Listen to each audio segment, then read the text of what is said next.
آج میں حیران ہوں، قائد اعظم محمد علی جناح کے ملک میں لوگوں کو استثناء کی ضرورت پڑ گئی؟ کیا فاروق اعظم سے معاذ اللہ بڑا کوئی اسٹیٹسمین پیدا ہو گیا ہے؟ کیا خالد بن ولید رضی اللہ عنہ سے بڑا کوئی جرنیل پیدا ہو گیا ہے؟ جنگ یرموک میں فاروق اعظم نے جب خالد بن ولید رضی اللہ عنہ کو معذوری کا لیٹر بھیجا، انہوں نے چونکی نہ چرا کی اور سیف اللہ نے اپنی تلوار لہراتے ہوئے کہا کہ میں خلیفۃ المومنین فاروق اعظم کا حکم مانتا ہوں۔ کیا ہمارا کوئی جرنیل خالد بن ولید سے بڑا ہو گیا جو اس کو استثناء چاہیے؟ استثناء کسی بھی صورت میں کسی مسلمان کے لیے لینا is an Islamic, and according to the preamble of Pakistan, the constitution of Pakistan, the people of Pakistan, when they put their sacred trust in us as a parliamentarian, we are bound by the principle of Islam. یہ جو ترمیم ہم کرنے جا رہے ہیں 27ویں ترمیم، this is against the preamble of the constitution of Pakistan. کسی عامر کو بھی توفیق نہیں ہوئی 56 کا اٹھا لو، 62 کا اٹھا لو، 73 کا اٹھا لو، ضیاء صاحب کی ترامیم 8ویں اٹھا لو، مشرف صاحب کی رفع اٹھا لو، کسی میں جرت نہیں ہے کہ قرارداد مقاصد کے خلاف جائے۔ اور یہ آئین قرارداد مقاصد کے خلاف کیسے جا رہا ہے کہ جو بیس لائن پالیسی ہے وہ جناب عمران خان صاحب نے ہمیشہ یہ دی کہ ملک بھی میرا ہے اور فوج بھی میری۔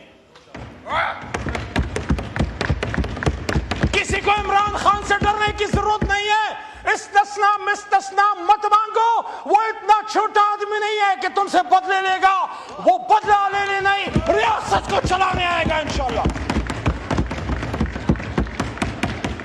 میرے دوستو، 27ویں آئینی ترمیم کے حوالے سے میں 2 چیزوں پہ بات کروں گا۔ میٹر کہ اس میں ہے کیا، سبسٹنس اور پروسیجر کہ کس طریقے سے ہوا۔ بعض اوقات آپ کی اگر نیت اچھی ہو اور کوئی آپ ٹھیک بھی کام کرنا چاہ رہے ہو، لیکن طریقہ کار پہ اگر آپ صحیح نہیں کرتے اس پہ سوال اٹھتے ہیں۔ نیتوں کا حال تو اللہ کو پتا ہے، انما الاعمال بالنیات، ہمیں نہیں پتا آپ کے سینوں میں کیا ہے، آپ کے اس میں کیا ہے، لیکن جس طریقے سے ہو رہا ہے، جس طریقے سے پاکستان کے آئین میں ترامیم ہو رہی ہیں، اس پہ بندہ یہی کہہ سکتا ہے کہ وائے ناکامی، متائیں کارواں جاتا رہا، کارواں کے دل سے احساس زیاں جاتا رہا۔ میں کتنی بار اس پارلیمنٹ میں اپنے اس طرف اور اپنے اس طرف دوستوں کو یہ بات کہتا رہا ہوں کہ ہم جن جماعتوں میں ہیں اپنی لیڈرشپ کی ہم عزت کریں، ان کو فالو کریں، کیونکہ اللہ کے بعد اپنی لیڈرشپ اپنی جماعت کی برکت سے آپ کو اللہ عزت دیتا ہے۔ لیکن اپنی جماعت کی طرف سے مجھے یہ حق کب سے ملا کہ میں کسی اور کے لیڈر کی توہین کروں؟ میں نے پچھلے 13 سال میں کبھی نواز شریف صاحب یا بھٹو صاحب کے خلاف کوئی ایسی بات نہیں کی جو اصول کے خلاف ہو۔ میں روز یہاں عمران خان صاحب کے حوالے سے ایک بات سن لیتا ہوں، میں مسکرا کے یہاں پہ بیٹھ کے برداشت کرتا ہوں، کیونکہ میں گالی پہ بلیو نہیں کرتا، کیونکہ میں نے اپنے قرآن میں پڑھا ہے کہ وَقُولُوا لِلنَّاسِ حُسْنًا، لیکن میں نے اپنے اساتذہ کرام سے یہ سنا ہے اور ان سے سیکھا ہے کہ جب موقع آئے تو پھر گالی کا جواب دلیل سے دیا کرو۔ میں نے خود اپنے ان کانوں سے سنا اور میں نے دیکھا، میں اس وقت وکالت کا طالب علم تھا کہ میں نے محترمہ بے نظیر بھٹو شہید صاحبہ کو یہ کہتے ہوئے سنا جسٹس کے گھر پہ پاکستان کا جھنڈا لہرائیں گے۔ کہا تھا کہ نہیں کہا تھا؟ یہ میں نے کبھی نہیں سوچا تھا کہ ان کی اپنی جماعت سپریم کورٹ کے چیف جسٹس کے گھر سے وہ عزت کا جھنڈا اپنے ہاتھ سے اتارے گی۔ میرے دوستو، جناب ڈپٹی سپیکر صاحب، آپ تو پرانے جیالے ہیں، آپ کے اور ہمارے ایک سیاسی لیڈر نے جن اصولوں کی خاطر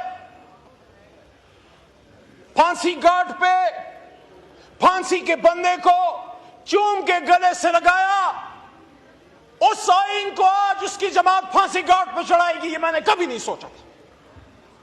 تو ادھر ادھر کی نہ بات کر، یہ بتا قافلہ کیوں لٹا؟ مجھے رہزنوں سے گلا نہیں، تیری رہبری کا سوال ہے۔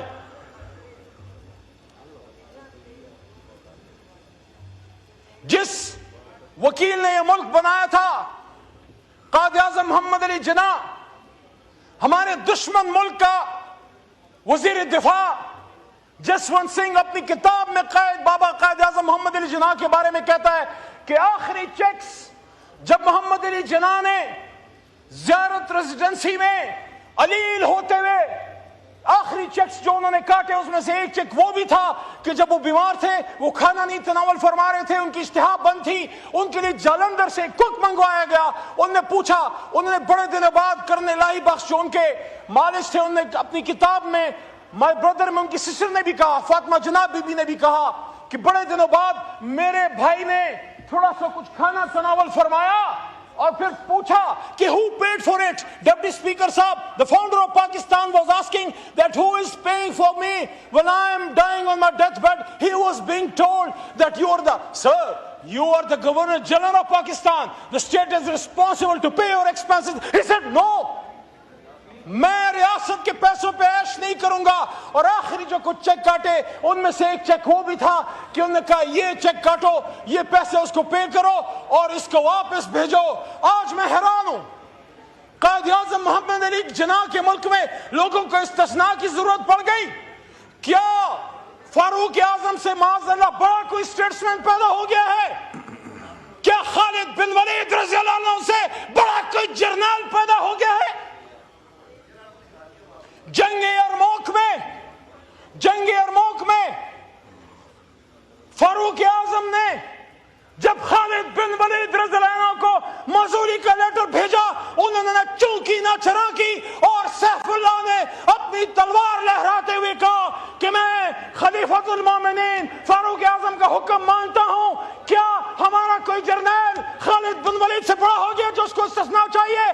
استثناء کسی بھی صورت میں کسی مسلمان کے لیے لینا is an Islamic, and according to the preamble of Pakistan, the constitution of Pakistan, the people of Pakistan, when they put their sacred trust in us as a parliamentarian, we are bound by the principles of Islam. And according to the constitution of Pakistan in its preamble, the founders of Pakistan are saying wherein the independence of the judiciary shall be fully secured. Number 1. اور دوسرا وہ کیا کہتے ہیں, یہ بڑی important ہے. آج ہم ہیں کل آپ ہوں گے, میری دعا ہے کبھی نہ ہو.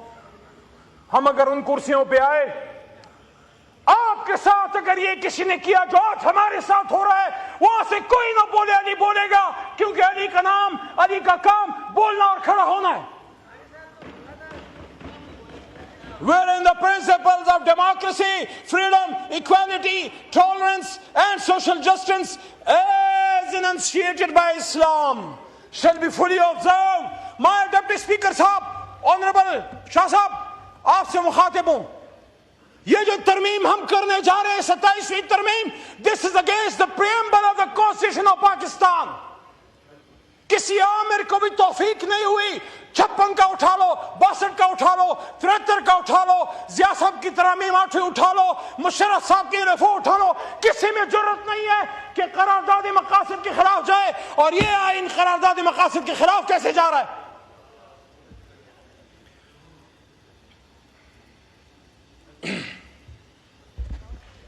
عمر فاروق رضی اللہ عنہ, بس 2 منٹ دیں, ایک جلسے میں کھڑے ہیں, ایک مجمع میں کھڑے ہیں اور فرماتے ہیں, سر فرماتے ہیں اے لوگو میری بات سنو. وہاں سے میرے خیال میں کمی بیشی اللہ معاف کرے حضرت سلمان فارسی رضی اللہ عنہ یا ایک صحابی کوئی اور, لیکن میرا خیال ہے, گمان ہے کہ سلمان فارسی رضی اللہ عنہ, وہ کھڑے ہو گئے, بزرگ صحابی تھے. وہ کہتے ہیں ہم آپ کی بات نہیں سنیں گے, آپ کے پاس 2 چادریں ہیں, ہمیں ایک چادر ملی ہے. حضرت عمر فاروق رضی اللہ عنہ نے 227 جو ہمارا آرٹیکل ہے اس کی خلاف ورزی کرتے ہوئے, یا اسلام کے خدا نخواستہ خلاف ورزی کرتے ہوئے, یا کسی 27ویں ترمیم کے استثناء کا سہارا نہیں لیا. یہ نہیں کہا میں خلیفۃ المومنین ہوں. میرے بارے میں حضرت محمد مصطفیٰ صلی اللہ علیہ وسلم نے فرمایا کہ میرے بعد اگر کوئی نبی ہوتا تو عمر ہوتا. لوگوں لیکن سنو, نبوت کا دروازہ بند ہے, میں تو وہ ہوں. عمر رضی اللہ عنہ جب ایک راستے سے گزرتے تھے شیطان چلا جاتا تھا. انہوں نے یہ نہیں کہا مجھ سے تمہاری جرات, تم مجھ سے سوال کرتے ہو. انہوں نے کہا نہیں میں جواب دوں گا. اور پھر کہا عبداللہ کو بن عمر رضی اللہ عنہ کو کیا آپ جواب دو؟ اور انہوں نے فرمایا کہ میرے والد محترم حضرت عمر فاروق کو 2 چادریں اس لیے دی ہیں کہ ان کا قد مبارک اونچا ہے، ان کا سینہ مبارک براڈ ہے، ایک چادر سے ان کا کپڑے نہیں بنتے، تو میں نے بطور بیٹے اپنے ایک چادر ان کو ہدیہ کی ہے۔ تو یہ چادر کا اتنا بڑا اعزاز ہے، اتنا بڑا مقام ہے، لیکن اس کا بھی جواب چچائی صاحب دینا پڑا ہمارے اکابرین کو۔ اور جب جواب دیا تو پھر صحابی کا بھی جواب سنیں، وہ کہتے ہیں اب آپ حکم کریں، یہ سر بھی حاضر ہے۔ یہ ہم کس طرح چل پڑے؟ میرے دوستو، کون ہے اس پاکستان میں جو اپنی پاک فوج کو مضبوط دیکھنا نہیں چاہے گا؟ سلطان صلاح الدین ایوبی رحمہ اللہ کا قول ہے، وہ کہتے ہیں اگر اپنے غدار کو نہیں پہچانتے تو دیکھو جو جنگ کی حالت میں تمہاری فوج کو ٹارگٹ کرے وہ غدار ہے۔ اب ہر کوئی اپنا دیکھ لے۔ ہماری جماعت کا جو بیس لائن پالیسی ہے وہ جناب عمران خان صاحب نے ہمیشہ یہ دی کہ ملک بھی میرا ہے اور فوج بھی میری۔ کسی کو عمران خان سے ڈرنے کی ضرورت نہیں ہے۔ استثناء مستثناء مت مانگو، وہ اتنا چھوٹا آدمی نہیں ہے کہ تم سے بدلے لے گا، وہ بدلہ لینے نہیں، ریاست کو چلانے آئے گا انشاءاللہ۔ میرے دوستو، میں شعر پہ صرف اتنا ہی کہوں گا، کیا تجھ کو سکھاؤں میں تقدیر امم کیا ہے؟ تجھ کو سکھاؤں میں تقدیر امم کیا ہے؟ شمشیر و ثنا اول طاؤس رباب آخر۔ بدقسمتی سے یہاں صرف طاؤس رباب چل رہا ہے، نہ شمشیر ہے اور نہ ثنا ہے اور نہ قلم کی حرمت ہے۔